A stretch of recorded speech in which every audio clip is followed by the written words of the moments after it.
So our next talk is a duet of Anthony's.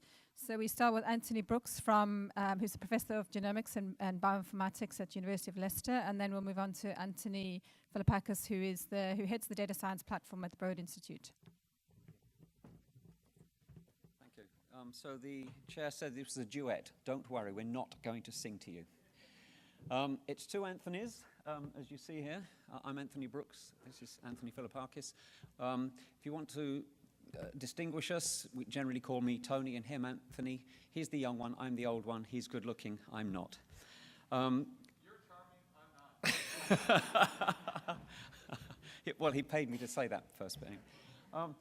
So we're going to present two different things. Just to be really clear, it's not that one is underpinning the other. They're separate things at the moment, but they're in very much the same space. And so we're learning from each other and looking at how we can bring them together. And they follow very much on from the topics this morning. And I love some of the presentations I've seen this morning. And I particularly like the idea that we're starting to recognize that there is a value challenge in here. These resources that we have to release, because we don't want any more examples of that young child that Bartha talked about. We have to get these data flowed and used optimally to prevent that kind of problem happening. But to get these data to move and be used, we have to recognize that they are valuable to people. People who generate data have in their head that possession is control. Right? They think those two words mean the same thing. How do we enable them to release possession, to free the data, but keep a degree of control and or reward for the value in those data that they want to benefit from? So that, I think, is really at the heart of the fundamental challenge, how we release the data. We can talk about clouds and tooling and everything else, but unless the data are released and made usable by others, we're not going to get very far.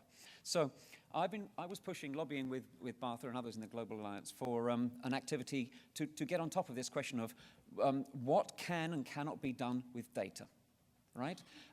So that the people who generate it are comfortable about what's happening. They feel they have the necessary control, but the people that are using it get what they want out as well. So there's this it's like a negotiation, and typically that's the way it's happened. You find someone with data, you phone them up, you start negotiating. I want to do this, you can't do that. What if we pay? What if you give us authorship? Right? We shouldn't have that slow process, whether that's one-to-one or through a DAC kind of mechanism. We should be able to automate that, and to automate that, we need to be able to get in a computer the information about what can and can't be done with data. So, how do I move the slides forward here? That's what I'm going to talk about. It's a task team called Automatable Discovery and Access. It's been running for just over a year. I co-chair it with John Wilbanks. It's coordinated by Emily Kirby in Bartha's team. It's both a joint effort from Global Alliance and ERDIRC. Very strong support from P3G and Intel have also been great in funding some of the activities. Very big team, really very active team, and I really want you to have a look at that list there for a few seconds. There may be many names you know. It's an open group as well, so you're welcome to join us. After the year or so, we've generated a first product, which I'm going to tell you about, and we're now working out where to go forward with that. So let's look at the problem context, first of all. This box is meant to imply the place where all the rules about what can and cannot be done with a data set exist. Right? We fill that box up by the processes above. There's a consent design, consent acquisition process, there's laws, there's local policies, there's institutional requirements and so on, researcher requirements. They all feed in through various complicated, often paper-based processes to the information in that box existing somewhere. But the information exists all over the place. Excel sheets, paperwork, filing cabinets, people's minds, you know? And how does anyone then use that, access the stuff in that box to know what can and can't be done in terms of potential uses? That's the challenge. It's made worse because the stuff up the top there, it's not really standardized. It's open to interpretation. It's not very precisely stated in many cases. So you can see why it becomes hard for someone who wants to use data to know which way to turn, what they can and can't do. And the people who own the data, or own custodians of the data, they don't often know whether they're allowed to release it to a certain user for a certain purpose, such as discovery. They'll often know whether they can release it for someone to share for a certain research purpose, but can they put it up on a discovery environment? Clinical data, diagnostic data, those labs just have never thought about, can I make my data discoverable? right? So even the people with the data don't know what they can and can't do with it in some cases. So the interpretation and precision up there is a problem. Okay, so what this task team decided it was going to do was try to create a standard, computer-readable way to represent all of these data use conditions, permissions, conditions, and so on. That's the objective. And we decided the way to do that was to create a structure to put that information in. And we just called that a matrix, hence the name, the Automatable Discovery and Access Matrix, or ADAM, with a hyphen. That's kind of restated in the top line there, but I want to stress the words metadata and license, because computationally we're talking about generating metadata about the data. But if you think about it, what that really becomes is a license. Just as when you hand on any product for someone else to use, and you might want some kind of reward payment or some kind of benefit in return, you have a license that says, here's the terms under which we're handing it to you. This metadata is essentially a sort of license for data sharing. The problem is, maybe if I start at the bottom here, we want to support both retrospective and prospective studies. All those retrospective studies have very complicated rules and requirements regarding what can and can't be done. Massive diversity. And prospective, there will be similar diversity, and it will evolve with time. So how do we create a data structure to hold all of that and make it sufficiently computer readable? That's a big challenge.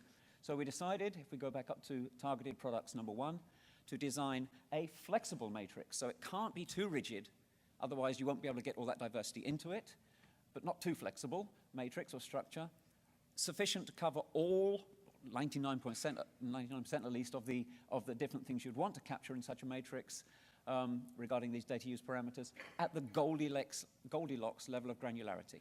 If you made it too coarse, just 10, 20 elements, it's never going to capture all the diversity. If you make 1,001 elements, no one will ever use it. So what is the right granularity? We also not only need to design that as a concept, we need to support it with specific formats, standardized formats, guidance and support documents, beta testing activities, software to create these things, and so on. And that's what we've been working on for the year. So what would you be able to do? Let's imagine we succeed in this, or let's imagine we've succeeded because we have a first version of this. How could you use it? One, it would give you a way to communicate what can and cannot be done with data. So to digitally communicate or display this license or this metadata. Having it in place would also enhance what could be done in terms of discovering data. When you discover data, you don't just want to know how big are the data, who the authors are, can it be used for profit purposes. You want to know the whole picture of, well, what can and can't be done. Do I have to pay a fee? Do I have to destroy the data? The whole thing needs to be there, discoverable, to know if it's worth going and then requesting those data. And then automated data sharing.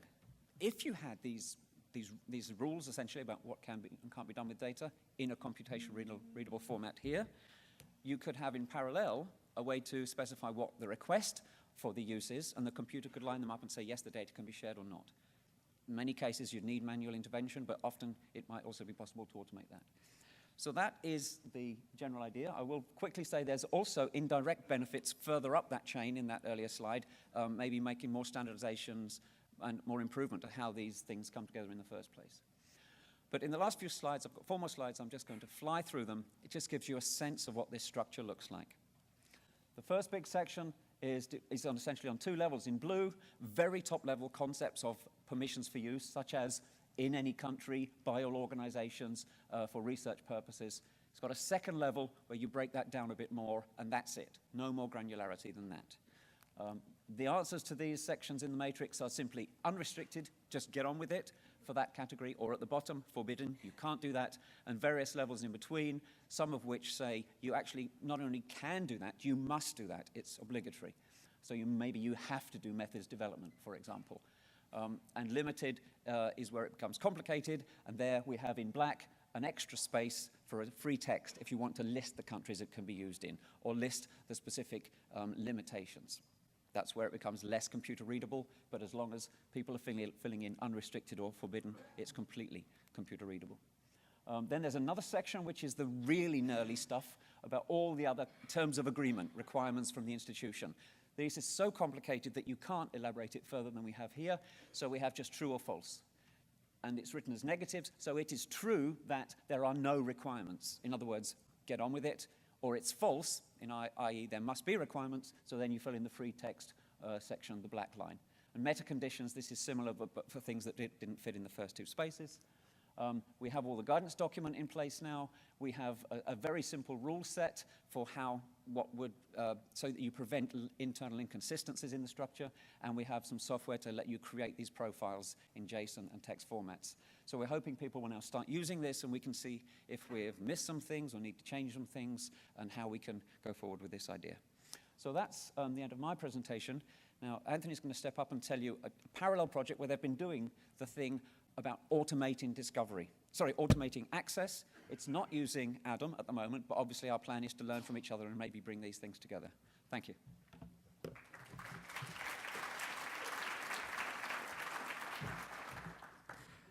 Thank you very much. It's always difficult to follow Tony Brookes in terms of he's got the very charming British accent, and I know, feel sort of inferior somehow.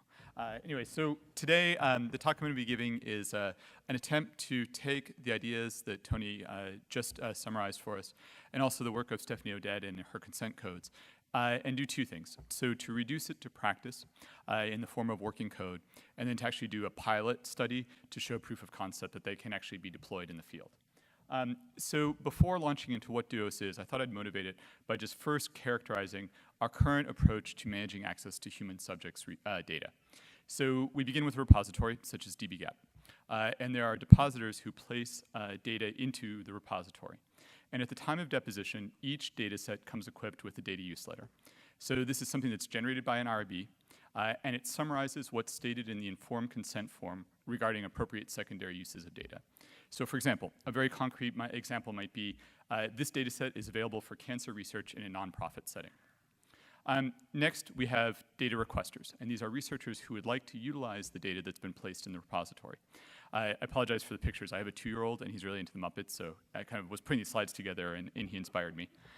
So they fill out project request forms, and they say, what's my research, what purpose, what do I want to do with the data sets? Then there's a data access committee, which is to say a collection of humans that looks at the data use letter, that looks at the statement of research purpose, and says, are these two compatible with one another? In some cases, the answer might be no. So for example, in this case, there's a researcher that's in a corporate setting, but it was only consented for nonprofit research, so they would be denied. Whereas in other cases, obviously the answer would be yes. So now if you think about this, following Phil Bourne's talk earlier this morning, we have a network. We have a network of producers, and we have a network of consumers. And most networks grow in an n-squared fashion, and this is no exception. So for example, if we look empirically at data provided by dbGaP regarding the number of requests for access to data, it is indeed growing in a superlinear fashion. And so on the one hand, we're kind of presented with a conundrum. This approach to data sharing and data use has served our community very well for a very long time. And in fact, we're a victim of our own success, and we now have an embarrassment of riches, where we will certainly be headed for a scalability challenge in our ability to have human-mediated access to data. So is there some way to face this problem head-on and make things a little bit more machine-readable to expedite it? And in some ways, actually, as a member of the Broad Institute, we face this problem on a daily basis. The Chief Compliance Officer, Stacey Donnelly, who's in the audience today, we work very closely together. And the number of times that some researcher says to us, can you just tell me all of the data sets at the Broad that I can use as a control? You'd think that that would be an easy question to answer, but in fact, it probably revolves something about 2 or 3 months of emails rather to project managers to answer that question. Shouldn't it just be computable? So over the last few years, Stacey and I have had quite a few conversations where we sat down and said, all right, what would it take to actually automate our ability to control who accesses data, even if it's only within our own walls for a second? And as we were conceptualizing this, we came to believe that data access should best be thought of as having 2 axes of control. The first axis is based on who are you. So for example, there might be a data set that's pre-publication, and only members of the consortium that's generating it have access to that data set. Then there's a second axis of control, which is not based on who are you, but rather what are you doing with the data. So again, going back to this example, we could imagine that a member of the consortium who has permission to see the data set might be wanting to use it for a purpose that is incompatible with the informed consent form, and so therefore they would be blocked from doing it. Conversely, you could imagine someone who's outside of the consortium who has a research purpose that is consistent with the informed consent form, and they would also be blocked. So in our thinking, there are two axes of access control, and one should only be granted access to a data set if you both have permission to use it and if your research purpose is consistent with the data use letter. Now, if you think about this, the permissions form has been machine readable for a long time. They're instantiated in the ACLs that live on every file server. But the second axis of control, the what do you want to do with the data, is not at all machine readable. And we began to wonder, is it possible to actually try and turn this into something that is as machine readable as our set of permissions? And so therein began a sort of long journey that we've undertaken, and we're still traveling along it. So the first step was to actually go round up all of the data use letters that we've ever seen at the Broad. And so Stacy's office collected nearly 200 of them, and we went through them one at a time and said, if you wanted to represent these in a machine-readable way and actually build out an ontology, what would it take? And to our thinking, there were roughly 4 fields that if you could structure these 4 things, and assuming the set of that we have is actually random, then roughly 90% should be made machine readable. So those 4 categories are diseases. So you need to have a rather rich disease ontology to do this effectively. So for example, we have data sets that are only available for uveal melanoma research or only available for Hirschsprung's research. So you need a very sort of fine-grained ontology. Obviously, you need to represent commercial uses. You need to represent special populations, women, children, various ethnicities. And then finally, there's a bucket of things that are about methods development and aggregate statistics or use and controls. But doing this exercise, it seemed like it actually might be feasible. But then we had actually 2 questions. So first, on paper, this looks like it would be feasible, but how would you actually go about instantiating in practice and reducing it to something that could actually be used by researchers in our community and hopefully a larger set? Second, this is a very, very important question, and in some sense, we're proposing a new set of ideas. I shouldn't really say new, a lot of people are having the same idea, but it's a very important question for the field of, can this actually work? And we realized that it was important to not just express our opinion that it's a good idea, but in some way to undertake a formal validation of it. So let me walk through each of those 2 things. So first, let me talk about the operationalization of making data use restrictions machine readable. This is a piece of software that's called Duos. And in essence, it's comprised of 3 parts. You have interfaces to structure data use letters. So take a data use letter and have a human being turn it into something that is machine readable. Similarly, have researchers express their research purpose in that same ontology. Second, there's a matching algorithm that checks for consistency between research purpose and data use letter. Finally, again, this is not yet ready to be all machine readable. It needs to still be overseen by a DAC. So there are a series of interfaces for the DAC to use. So to talk about the matching algorithm for a second, as I said, the idea is you represent every data use letter in an ontology. And then every researcher expresses their purpose in that same ontology. And then you have a step of actually performing a subsumption logic where you show that the 2 are consistent. So to kind of make this concrete, imagine that a data set says it's available for any cancer research. And then a researcher says, I'm studying breast cancer. You need to understand that breast cancer is a type of cancer, right? Obvious, not string theory, but important to get right. And again, there's a set of interfaces for a data access committee to be able to manage the whole process. So for things like approving that the data use structuring was done correctly, for actually granting researchers access to the data, for administrative functionalities and things like that. So second, going back, so the first part, as I said, was operationalizing this general framework in something practical and concrete. Then the second step was actually validating our claim. So here, early on in this process, we felt it was important to go to an IRB and get IRB approval for the overall effort. And when we first presented the idea, I'll be honest, there was a little bit of skepticism that this really could be done. Fortunately, the people on the team had a very open mind, and they said, all right, let's do a head-to-head comparison, where we will initiate a protocol that uses the standard data access committee procedures, and then we'll also use Duos, and we'll do a head-to-head comparison that the results of an automated framework are consistent with the result of the traditional data access committee. So this began in earnest in June of 2016. And in essence, the trial has 3 components. So the first is we have to validate that the data use letters are indeed being structured accurately. Second, we have to be able to say that the researcher's purpose is consistent, can be structured as well. And so here you imagine there's a project request form that's used by dbGaP or other data access committees. We use the exact same one, but then we also ask researchers to state it in a structured form. And then finally, does the matching algorithm agree with what the DAC would have done? So we're at the very early days of this. It's just begun, and we're very much focusing on the first leg of collecting large numbers of data use letters and actually validating that they can be performed. So far, it's going well, and I hope to be able to present more in the years ahead. So with that, let me end. As I said, this has been a collaboration of many different groups. So first of all, I'd very much like to thank both Tony Brookes and Stephanie Odette for quite a bit of thought partnership in this area over the last few years. This has been a close collaboration with Stacey Donnelly and people in her group. Finally, there's someone I'd really like to call out.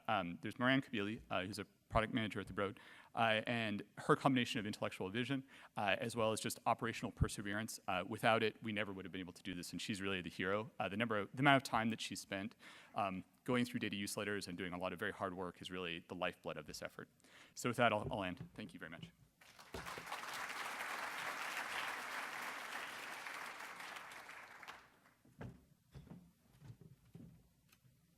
Are there any questions for either of the Anthonys? Thanks, Anthony. I was wondering if you could just mention, if you know off the top of your head, maybe one or two of the most exotic clauses in that long tail of the 10% that you didn't cover. Thanks. Where to begin? So it's not exotic, but first of all, let me just talk through some of the operational challenges. You see a lot of things that are diabetes and related diseases. All right, well, what the hell does that mean? What's a diabetes and related disease? In some sense, almost any disease, the pathogenesis is informed by whether or not you're a diabetic. So that's very hard. So in that case, you just have to scope it narrowly and say it's diabetes and nothing else.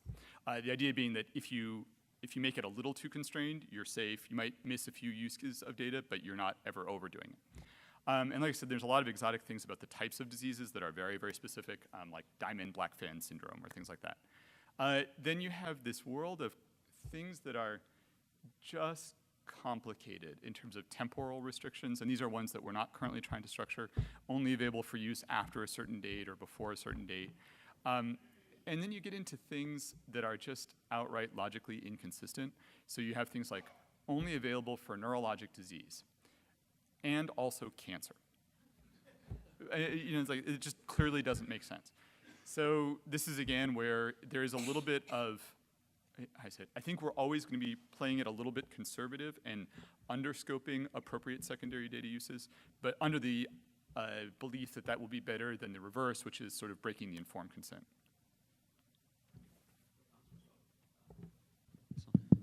So in developing the Adam matrix, we've taken it out to lots of groups with these kind of request and data use letter, statements and asked them to fill it in to see if it actually worked.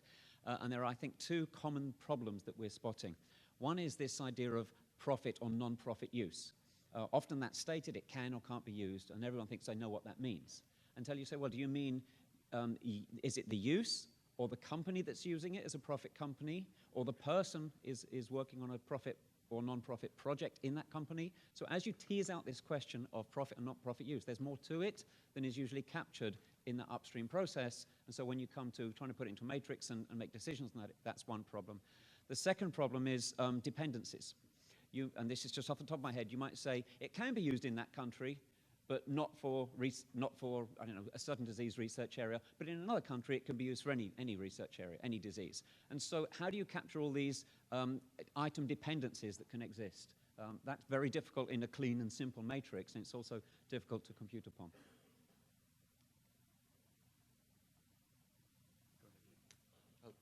Just a quick comment. What I like about this is you're going to be able to now measure how many times one of these ludicrously over-restricted consent forms is actually preventing good research from happening. And I feed that right back to the PI who made that in ridiculous consent form. Well, and actually, thank you for bringing that up. This is another thing that we're now starting to operationalize, is that when we request data use letters from IRBs, we now send a form that's check boxes, rather than just asking them to generate text. And you'd be amazed at how that clarifies the thinking. So I had two questions. One was, in your preliminary analysis so far, what's the reliability of the machine judgment to the people committees? And the other was, we did a survey of opinion surveys, and we found out that international sharing seemed to be even more subject to constraints than commercial, non-commercial. How have you integrated that, and how do you handle the international aspects? Yeah, so let me kind of walk through both of these. So first, we're trying to do a good study, because I think this is an important question in the field, and it's probably would be hard to replicate and painful. So we're taking a lot of pains to do things like blinding so that when the members of the DAC vote, they're not seeing each other's votes. So with that in mind, now that we've officially launched it, I'd prefer not to talk about the results until after we're done. Just the Hawthorne effect. You don't want to be able to bias the results. And I think it is important to the field to get this right. So I'd prefer not to say anything about the results. Going back to the geographic ones, so we were worried when we first started looking into this that there'd be a lot of geographic restrictions, and there are a few here and there that say only available for use within this country. In practice, it's a rather small number. We would be prepared if we saw a lot more of these to actually develop a geographic ontology. So far it hasn't seemed that necessary. So thank you for that presentation. It's very exciting and important work that you guys are doing. My question is actually for both Anthony's and for Dr. Knoppers, who I see has just stepped out. So you talked a little bit about standardization of data use agreements, but my question is more about whether GA4GH has already or has considered putting together some elements of consent that would allow us to maximize the use of data across all of these efforts.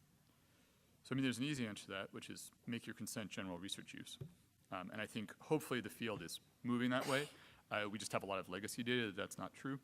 I think Tony has thought long and hard about the idea of actually producing machine-readable consent, so maybe I'll turn it over to him. Well, a slightly different answer to that.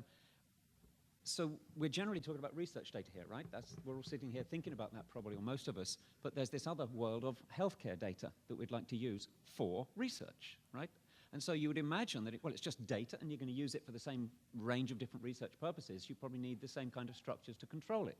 Actually, no. For example, in the UK, what's happening now, there's some recommendations coming through called Caldecott 3. They've boiled it all down to a simple checkbox. Your data can be used for research or they cannot. The patient agrees to that or they don't. It doesn't lay any kind of, no further granularity in defining what kind of research. So I haven't got my head around why the world is evolving to a situation where if those data come from healthcare, we view it as all research or no research, whereas if it's data generated in a research setting, we break it down in all these complicated ways, what you can and can't do with it. So I think there's something we need to think about there. I think we've got time for two last very quick questions. David, do you want to go? You've been waiting. This was following up on the last couple of questions, and something, Phil, you said earlier about the notion of Creative Commons-like simplification of labeling. How much of, is your goal to obsolete the complexity of Atom and all the tools by moving the world to where everyone only has 3 tick boxes, period, or something like that? Is that a shared hope? It's certainly my hope, is that this is a necessary bridge to a simpler world.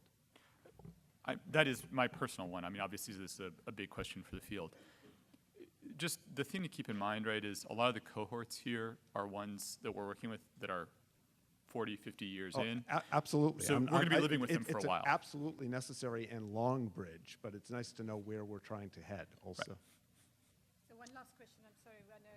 Well, can we please have Stephanie comment because it's directly relevant to that? Hi, sorry, I'm Stephanie Dyke. I have been working on the consent codes, and Odette is my middle name. But on the consent codes, which were built very much on the research that Anthony and his team had done, as well as on the experience of the NIH and all their guidance for the kinds of subgroups they had for consent, and in validating this with the European archives, it is really representing historically everything that's ever been thought of as appropriate consent permissions for data. What I'd like to do with the Global Alliance and the Regulatory and Ethics Working Group is from that list to look at current expectations in many of the parts, many of the places where we're generating a lot of data within the Global Alliance, and see what kind of a subset would more accurately reflect what's currently the kind of consent standards. And I do think that would be a shorter list. We already did limit, as Anthony sort of explained with the tail, limited it to things that were worth investing in to try to merge a lot of data sets. But we'd also like to think about an ideal set. That would be a third stage, but that would take a lot of the environmental factors that support consent processes and broader consent processes, which is also work that the Regulatory and Ethics Working Group is working on. So we could potentially come to a situation where there's only 2 or 3 things that are, reasonably expected as far as restrictions go. So this is for Anthony. As you're aware, in TopMed, we run into the situation where very few of our studies are general research use. Most are biomedical research or a specific disease. So we've run across some use cases that the original investigators and the consents never even considered, specifically the population genetics, imputation, those sorts of things. And we've had to go back to the investigators to kind of get their interpretation and work with their studies to decide how to classify these. So how would you handle that in your framework? So, it's a great question, and as you know, pretty involved in the TopMed community myself, so I appreciate you bringing that up. I would love to give it a try with TopMed, just putting it out there in terms of this would be a great test bed because it's a nice, rich set of cohorts with, unfortunately, complex data use restrictions. And it's very clear that within that community, this is a headache that the community is struggling with. So the short answer is I have not yet gone through the data use letters for the cohorts in TopMed in great detail to know feasibility, could it be done? How do you handle all of these edge cases? But given that we have a DAC that's set up to think about those things and excited about this effort, I think TopMed would be a wonderful pilot study to do. So I will put it out there that I would love to be a part of that if it makes sense. Love to give it a try. Thanks.